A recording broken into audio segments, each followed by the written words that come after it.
thinking yourself rich.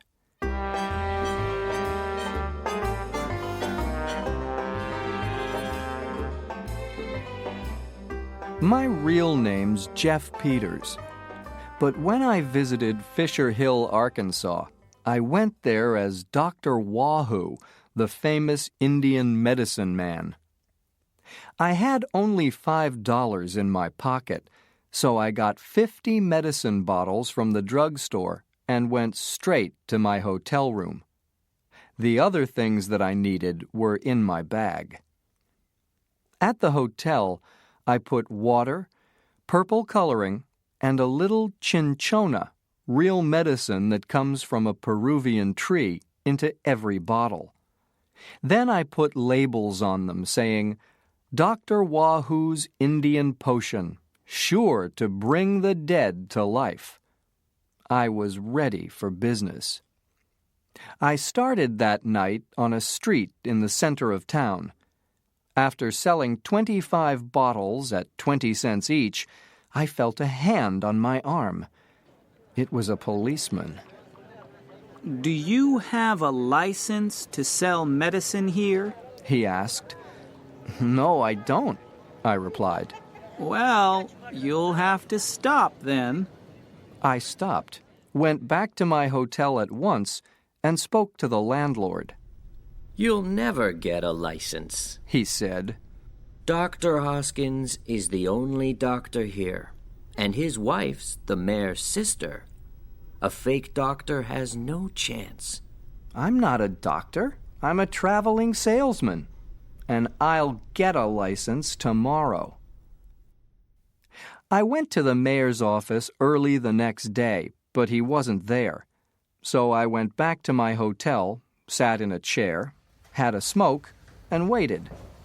Soon, a young man in a blue suit sat down next to me and asked me the time. It's 10 o'clock, I said. And you're Andy Tucker. I remember you. Andy was a good street salesman, and I needed a partner. So we agreed to go outside. He was just off the train and had plans to ask people in Fisher Hill for money to build a new bathhouse at Eureka Springs. I told him how things were in Fisher Hill, and we sat and talked. Next morning at 11 o'clock, an old black man came looking for me at the hotel, where I sat alone. You must come, sir, he said. The mayor's terribly ill. He needs your help.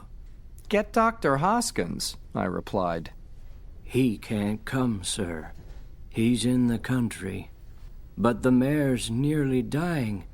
He needs help right now. Okay, I said.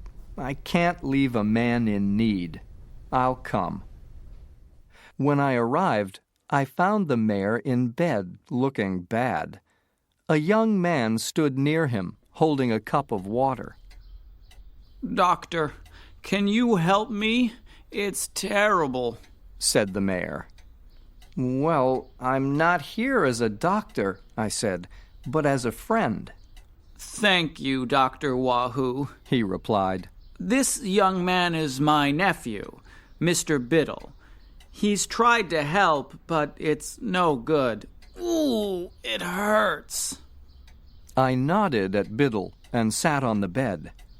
I looked at the mayor's eyes, tongue, and ears, and listened to his heart and chest. What's the matter with me? He asked. Mr. Mayor, I said, I'm sorry to say that you have a dangerous pneumonia of the circular dandelion in the upper right vegetable of your heart. Can you give me something for it? Medicine won't touch it, I'm afraid, I said. Your only hope is hypnosis. What? Said the mayor. It means me helping you to think yourself well again, I explained helpfully. Can you do that? Asked the mayor. Well, I'm not a doctor, you understand, but to save your life, I'm more than ready to do some hypnosis on you. If you forget the license question. Of course, he said. And please, can you start now? It's hurting a lot. Hypnosis costs $250 for 2 visits, I said. That's not much to pay for my life, said the mayor. So I began. Looking him in the eye, I said, "Look into my eyes. You're sleepy. Your upper right vegetable isn't hurting now. The circular dandelion's going. You have no upper right vegetable, no heart, no body. Your eyes are closing." I left him sleeping and went back to the hotel. The next day I went back to his house early. "How is he?" I asked Mr. Biddle at the bedroom door. A lot better, said the young man.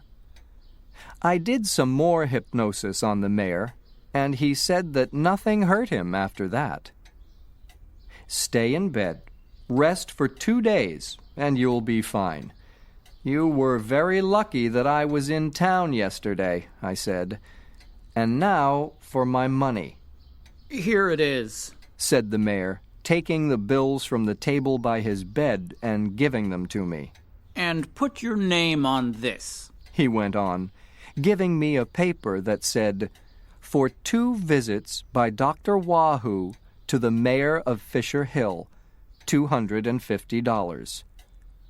I wrote Dr. Wahoo at the bottom of the paper and gave it back to him. "Now do your work, officer," said the mayor with a big smile on his face. Suddenly, he didn't look ill at all. Mr. Biddle put his hand on my arm. "I arrest you, Dr. Wahoo, or Jeff Peters to give you your usual name, for selling fake medicine without a license," he said. "Who are you?" I cried. "He's a detective," said the mayor. "working for the Arkansas Medical Society. He's followed you all over Arkansas for weeks. He came to me yesterday and told me all about you, and we made a plan to catch you. You won't sell your fake medicine around here anymore." "A detective?" I said. "That's right. And now we're going to see the sheriff," said the young man. "Oh, no, we're not," I cried, taking his neck in my hands and nearly pushing him through the window. Then he pulled out a gun and put it to my head. I stood still. After that, he put handcuffs on me and took the money out of my pocket. "I'll need to take this to the sheriff, sir. I'll be sure to tell him that these were your bills with my marks on them. You'll get it all back once the criminal is in jail." "That's fine by me, Mr. Biddle," said the mayor. Then he turned to me, laughing. "Well, Dr. Wahoo, show us your famous hypnosis now. Make those handcuffs go away by thinking yourself free again." "Come on, officer," I said. "I'll go quietly." At the door, I shook my handcuffs at the mayor, saying, "The time will come when you understand that hypnosis works, and that it worked very well for me here today, too."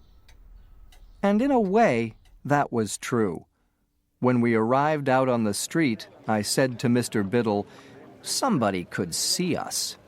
Take the handcuffs off now, Andy." And he did. Biddle was really my old friend Andy Tucker, you see, and it was all his idea. And that's how we started in business together.